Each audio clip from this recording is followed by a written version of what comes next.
Welcome back to Milan Recording Studios. My name is James Pavel Chakras, and in today's video, I'm going to be telling you guys a little bit about the roots of my channel, and I'm going to be talking about why I make the type of content that I do make. But before I get into all of that, I wanted to do a little shameless self-promotion for my second YouTube channel, Milan Recording Studios. That's a channel where I feature musical performances, not musical instrument reviews, and the video that's going up there today is going to be a pretty cool one. Not only are you going to be seeing a fellow student at East Tennessee State University, Mochi Wong, perform a movement of a Beethoven sonata he's working on, and man, is it a cool one. But what's cool about this is that Mochi is more than likely going to be working again with me at the studio in person. He actually came to me a few weeks ago asking if we would be able to make some recordings for his performances that he's going to be needing to do in the future. And the plan at the moment is that in early January, we're going to be checking out that and trying to do that. So when that does happen, if it does work out, there's a lot of things up in the air. But if that does happen, which I really hope it will, you will be seeing those videos featured on Milan Recording Studios, and I'm super excited. So definitely go check out Mochi Wong over on Milan Recording Studios. But first, let's talk a little bit more about my channel and why I make the types of content that I do.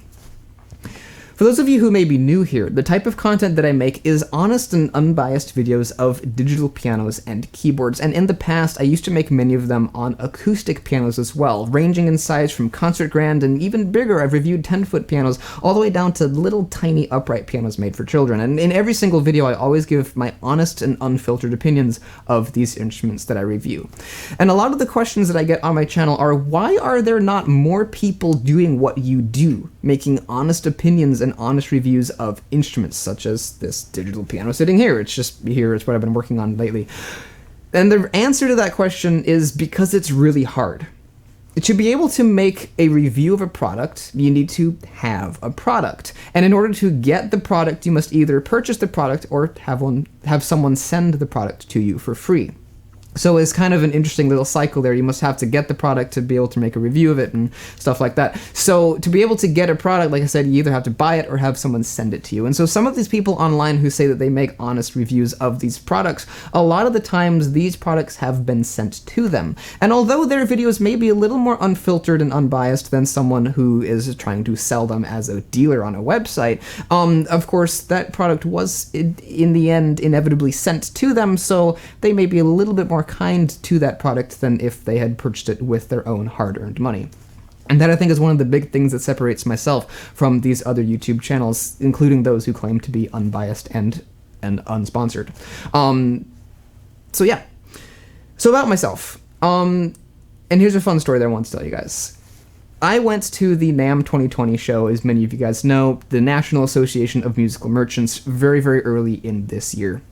So this is the largest musical trade show in all of North America, and when I was there, I went and talked to a few musical instrument companies, most notably Yamaha and Korg, because at that time I wanted to really dive deep into the world of digital pianos and review the Yamaha P125 and the Korg SV2 and the P515 and increasingly higher end products. And of course, it's not very easy to buy all of those instruments. So I was hoping that Yamaha, Korg, and maybe other companies too would be able to send me a few products for review.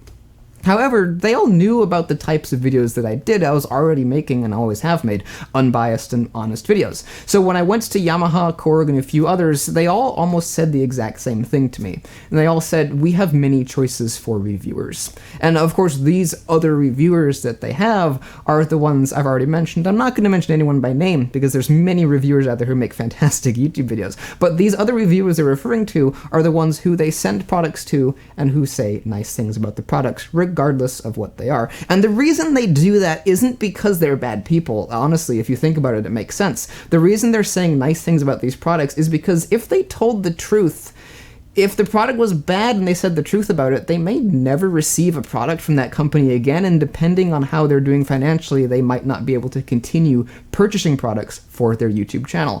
For example, the Casio PXS 1000 and 3000 that I infamously reviewed earlier this year, before I made my videos on them, no one else had found any issues with the action, and if they had found issues, they didn't say it in their videos, because Casio had sent them these products, and if they had trashed the keyboard in the way I did, Casio wouldn't send them any more things. So that's the little backstory behind my channel and part of the reason that I do. And so because of how difficult it would be to convince Yamaha to send me instruments and how difficult it would be to convince Korg to send me the coveted SV2, I decided to just purchase these instruments for myself, and every keyboard, with the exception of one, every digital piano that you have seen on my channel has been purchased with money earned through YouTube ad revenue. I get a lot of people talking about why are there so many ads on the YouTube channel, and I don't intentionally put a lot of ads. YouTube just lets me do that, and so I do, because without those ads I wouldn't be able to do this. Like I said, instrument companies aren't sending me instruments, so without that ad revenue I really couldn't continue. However, I have also started a Patreon account, and although it is small, if you guys do want to help me out, feel free to go sign up for that. I'll put the link for it in the description and in a pinned comment below. At the moment, I haven't posted anything to Patreon, but what I'm thinking I might do is start posting pictures of some of the instruments that will be coming up and featured in upcoming videos. So maybe a week before I post a video of a new keyboard, I'll take a cryptic picture of it and let you guys try to guess what it is going to be. So that might be kind of fun, so definitely check out my Patreon, and if you want to, you can totally donate a little bit of cash. That will be very, very helpful as well. So, because funds are somewhat limited, I'm not able to purchase every single digital piano on the market, which is part of the reason I've been featuring more and more affordable instruments, because I'm able to do more and more things with them. For example, let's say, for example, that I've gotten a lot of requests for Nord products and for Dexibel products, and I'm curious to see what the Nord Grand is like, as all of you are, and the Dexibel H7 or S7, the big flagship one, the S9 I think it is, the really, really big expensive one that's like over $4,000. If I bought one of those, I wouldn't be able to buy another digital piano for quite some time. But if I buy a bunch of smaller ones, I'm able to make a lot of different videos and produce a bunch of content that you guys all enjoy. So that's part of the reason I haven't been buying Nord products and Dexibel and the highest end of the Kawai. And speaking of the highest end of Kawai, you may have remembered that I said one digital piano on my channel was not paid for, and that one was loaned to me by Benjamin Kim of Kim's Pianos.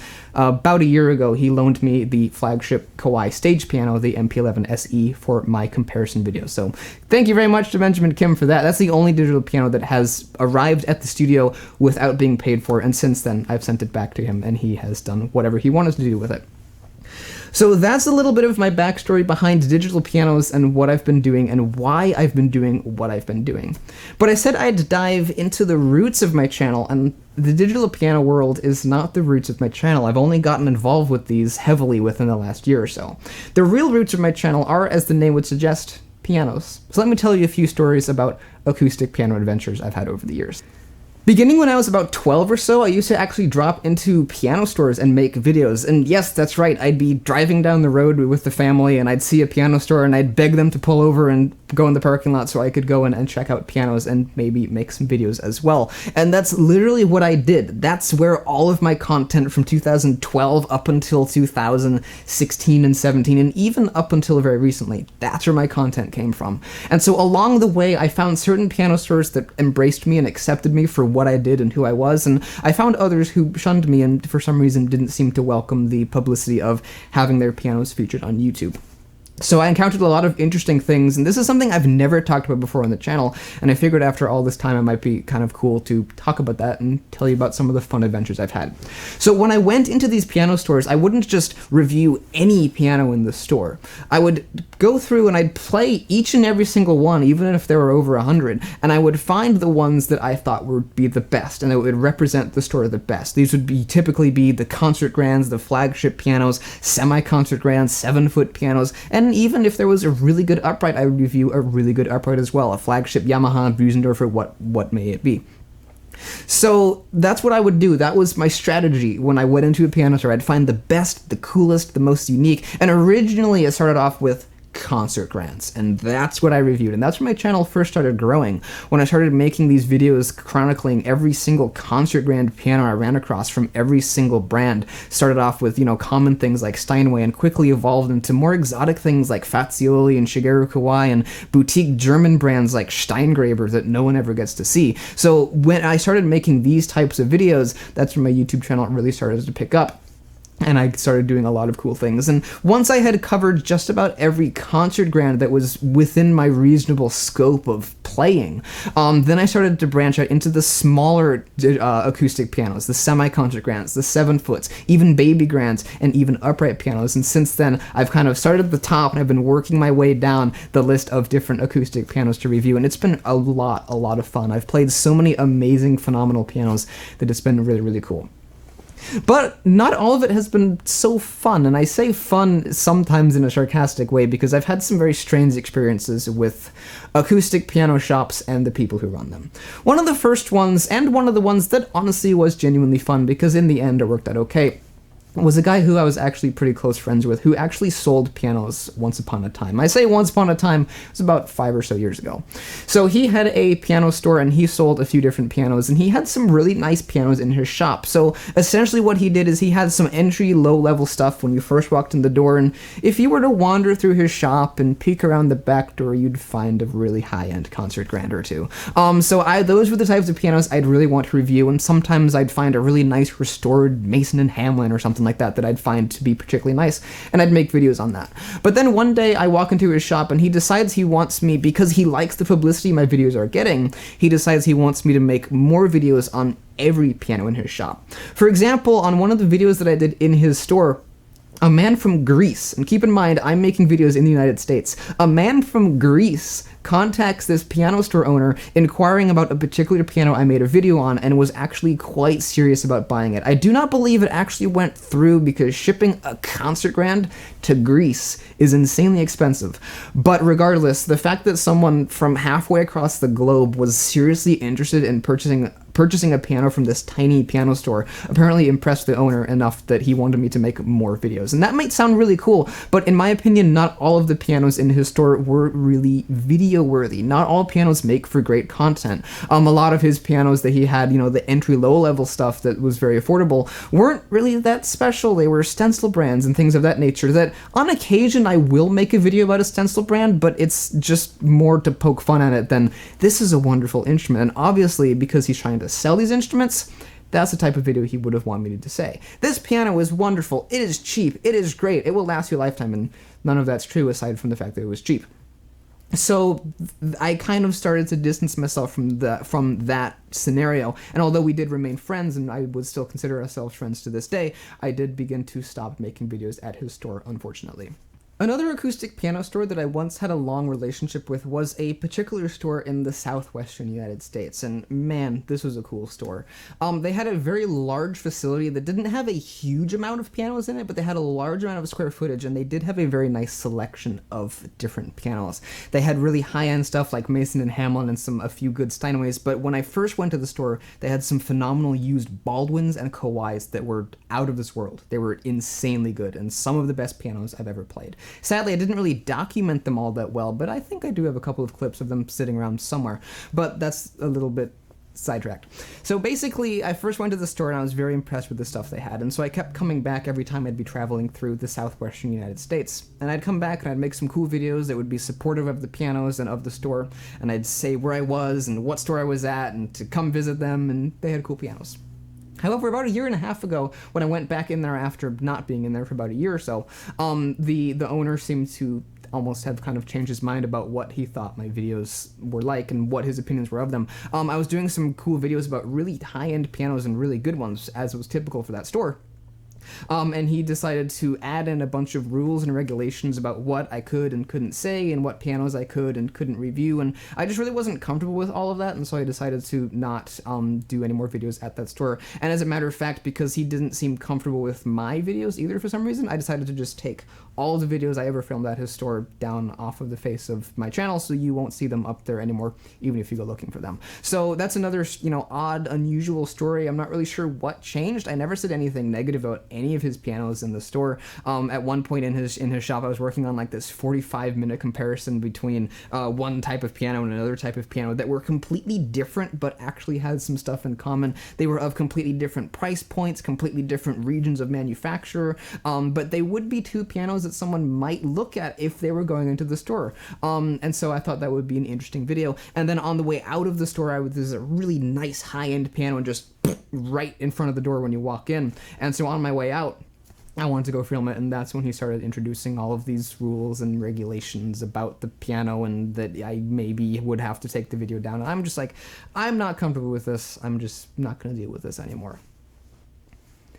Another piano store that was actually in the south of the United States, not the southwest, but the southern United States, was a particular Mason and Hamlin dealer that I ran into a while back. And so this was another very cool store. They had some really nice Mason and Hamlins. They had some really nice pianos. And unlike that earlier piano store I mentioned where they had a few nice pianos and then a bunch of low-end stuff, this piano store did have some low-end stuff, but it was pretty nice. And then, so they had the nice low-end stuff, and they just kept getting better from there. They had some really unique, interesting pianos that had a really cool backstory. They had new high-end flagship pianos that were really phenomenal, and everything else in between. It was amazing. And so I'm sitting there reviewing a upright Mason and Hamlin Model 50. If any of you guys have played those, you'll know those are really good uprights that can hold their own against some of the best upright pianos on the market today. A good Mason and Hamlin 50 is easily almost as good as an actual grand piano. They can be really, really good. They have a great tone and a great action when regulated correctly, and that was actually the problem we had in the video. So in the video, I decided to take the front panel off of the Mason Hamlin upright to show the carbon fiber action with the big Wessel, Nickel, and Gross logo, and a little flaw that these actions have, although they are very cool, they aren't, I don't know what the word is to say. They're designed pretty well, but there's a little lack of attention to detail, I think, from Mason & Hamlin's department. And so sometimes the pins that are in the action that hold things together and allow them to pivot, sometimes these pins are a little bit loose and they need to be tapped back in sometimes, or other times they need to be taken completely out and replaced with something just a little bit bigger. And sometimes you'll get these clicking noises, and all that needs to be done there is just have that pin removed and replaced with a pin one size up. And so there was one or two notes in, I think, the treble of the piano that had these clicking noises, and I think I even disclosed that in the video. I said, hey, hear that clicking noise? That's the action. It's a simple fix. Mason Hamlin can easily do it. I've seen them do it at the NAMM show. 2016 NAMM, they had a Mason and Hamlin 7-footer. A key just decided to die. So I'm sitting there watching it, I'm like, there's a dead key on this piano, and so the Mason Hamlin tech comes, he slides the action out, reaches in, pops something back in place, slides it in, good as new. It took about 30 seconds. It was really impressive. So it's an easy fix. However, what happened was after I posted that video, it got good feedback. Everyone loved it. Some of you may even remember that video. And then what happened was the owner actually contacted me later, and he was like, that clicking noise is from your recording setup and not our piano. Our piano is fine. It's your recording setup. And I was like, no, that's not true. It's the piano. It's an easy fix. It's not a big issue. So it seems like the owner seems to almost be insulted that I included a flaw of the piano because my videos are honest, and because I found an issue, I disclosed the issue and I talked about it in the video, and he blamed our recording setup. And once again, like the piano store in the Southwest, all videos of that store as well can no longer be found on the video, and I spent 9 hours filming almost every single piano in their store, so that was a bit of a wasted adventure, unfortunately. One of the last piano stores that I've ran into lately has been actually Steinway dealers, and one particular Steinway dealer, again in the South. That's kind of an interesting thing. These three have all been in the southern United States. One particular Steinway dealer I ran into and had some problems with, and since then I haven't stepped foot into a Steinway dealer since. Now, one thing you must know about me is that when I was growing up, when I was, I think, maybe 8, 9, 10, 11, I was somewhere around those ages, I think 8 and 9. My profile picture, by the way, was taken at a Steinway gallery. Yes, it's a reed organ, but nonetheless, it was at a Steinway gallery. So when I was 8, 9, 10, there used to be a really cool Steinway gallery in Roseville, California. Not the one I'm going to talk about that was bad to me. This one was amazing. I'm telling you my backstory here. So this Roseville Steinway gallery was absolutely amazing. The lady who worked there was really, really nice, and I grew up loving Steinways and loving the atmosphere of this Steinway gallery. They'd have all kinds of performances, like once a month. They'd have some really great pianists come in, and they'd have all this food afterwards, and it was just so fun for a little kid to get to sit there and watch some classical music or jazz music being performed on a big Steinway concert grand, and then afterwards have fun and talk to people and play the high-end pianos. It was so much fun. I absolutely adored it. But after a while, that Steinway gallery closed, but I still held the fond memories of the Steinway gallery in my mind.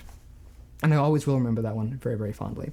So one day I'm in the southern United States, and I walk into this really fancy Steinway gallery, and they have an incredible amount of pianos. They had two Steinway Ds up on one stage. They had two more off stage. They had an 1800s era Steinway D fully restored. Wouldn't that be cool to do a comparison between an 1800s era Steinway to a brand new Steinway and see how they compared? I wanted to do that. They had three Steinway Bs, all brand new with slightly different cases and slightly different voicing styles, all lined up in a row. And I was going to do a big video where I compared those three and obviously said nice things about them. They were all different, but they all had their nice qualities. One was warm and mellow and would be ideal for a home or a recording studio. One was bright and harsh and thin, would be really great for being used on stage to compete with a small ensemble. And the other one was somewhere in between and could be used for either. And they all had slightly different case designs, and I could talk about that. Long story short, this place they had some amazing pianos. It was really cool. So I start setting up to do one of the videos, and the guy at the store walks over and says, "What are you doing?" I'm like, "I am going to make some amazing videos at your store because you have some awesome pianos." And I'm walking around the store and I'm super excited about it. And he says, "You're not allowed to make videos in a Steinway gallery without calling New York first and getting their approval." And I'm like, what? So that's what he told me. And so basically, that's an abridged version of the story. What happened is he called his store manager, because he wasn't the owner of the store, he was just an employee. So he calls the store manager and says, "Hey, there's a dude here who wants to film videos." And then the store manager tells the guy who was at the store with us that we have to call New York first. I can't say that today. And so obviously, well, not obviously, but it would have been my belief that New York would have said, "No, you can't make videos at our establishment." So I just decided to leave and not make any videos there, and that was very unfortunate because, man, would those have been good videos. You can't predict the YouTube algorithm, you never can, but I feel like a video comparing three different Steinway Bs would have done very, very well, and I feel like a video comparing an antique, fully restored Steinway to a brand new Steinway that was like 4 weeks old would have also been a really fascinating video. So it's a bit of a shame there, and since then I haven't stepped foot inside of a single Steinway gallery. Which is very unfortunate. Perhaps someday they'll change their policies, but until then, I'm not going to go in. Now, why did they treat me so negatively? I'm not exactly sure, but it could be just overall Steinway policy, no videos allowed. Kind of a weird one, could be. Or it could be, and this is the more likely option, is that about 4 months before I went into this gallery, I had made a video discussing the possible future of Steinway, because there were some strong rumors going around that the Chinese state was going to buy Steinway. And so I was talking about that and what the fate of Steinway would be, and I had some negative opinions in there, but the video ended on a positive note. And so perhaps Steinway saw this and didn't like it, and perhaps they assumed that if I went into a gallery, I would make negative videos, which was not my intention at all. But perhaps that's what happened. I'm not sure. Regardless, that is that story, and it's time to move on to the final piano story. This one took place on the west coast of the United States, and it was at a Fazioli dealer. Again, I'm not going to name which one, but Faziolis are some of my favorite pianos of all time. Every single Fazioli piano I have ever found, I have absolutely loved, and that's not something I can say for very many other piano makes. Faziolis are incredibly consistent and beautiful, and although not everyone loves them, I am a massive fan of them. If you haven't played a Fazioli in recent years and you have the ability to do so, if you have a Fazioli gallery near you, definitely go check out a new Fazioli. Within the last few years, I mean, they always continue to improve, but within the last few years, they've made some great improvements to their soundboard, and the sounds are a lot more warmer and fuller than before. And if you can't check out a Fazioli, go check out some of my videos that I have done of newer Faziolis within the last couple of years. They're really incredible. Anyway, back to the story about the Fazioli dealer. This was another dealer that I had been to before. I had made some videos of their pianos, and it was actually at this dealer that I discovered Faziolis. And this is where I found them first, and this is when I fell in love with them, was the first time I visited this dealer. Then the second time I came back was after I had posted some of these videos of these incredible Faziolis. And the owner of the store comes up to me, and he literally complained to me that a man came all the way from Texas, right? Southern United States, all the way to the West Coast. I think that's about 600 plus miles. He flew something. He made his way to the West Coast to this piano store to play the pianos that I was raving about, and the owner of the store complained that this guy couldn't play very well. So that's nice. And then he literally made fun of the way he played. And then also the next time that I went to that store, because I didn't quit making videos there, I was like, okay, whatever. And then I kept making videos at the store. And then the next time I was at the store, the owner came up to me again and said that I just wasn't allowed to film there anymore. And he didn't really say that it was because he didn't like a particular video I made or anything. He just said, you can't make videos here. So I, again, like the other two I've mentioned, I removed all videos that were at his store. All those beautiful Faziolis, gone from the internet forever, and I never went into that store either. So those are some of the stories that I have of the drawbacks of having an honest channel, because when I walk into a piano store, although I don't purposely pick out the bad pianos to make reviews on, if I'm playing a high-end piano and I think, oh, the treble region is a little bit too harsh, or the bass region is a little bit disappointing, I'm going to say that in the video. And although I usually, when I'm at an establishment, I do try to be kind, and I don't say, this piano sucks. I do say, this piano can be better. This piano needs improvement, or this piano is amazing and I love it. So I do keep my honesty even when I'm at an establishment.